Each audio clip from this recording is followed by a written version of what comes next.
பேர் phone number சொல்லிட்டு அவன் ஆக்டிங் எப்படி தெரியுமா இருக்கும் சார். இப்போ வந்து கான்செப்ட் என்னன்னா சார், நான் என்னோட கேர்ள் ஃப்ரெண்ட்கிட்ட ப்ரப்போஸ் பண்ணுறேன்.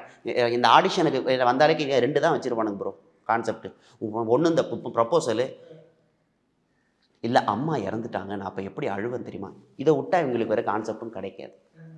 ஸோ வந்துடுவாங்க. இப்போ நான் சும்மா ஒரு எக்ஸாம்பிளுக்கு சொல்கிறேனே சார், என் பேர் வந்து இது சோவன்ஸோ, என்னோட ஃபோன் நம்பர் இது அப்படின்னு சொல்லிட்டேன். ஹாய்டி. ஹாய்டா,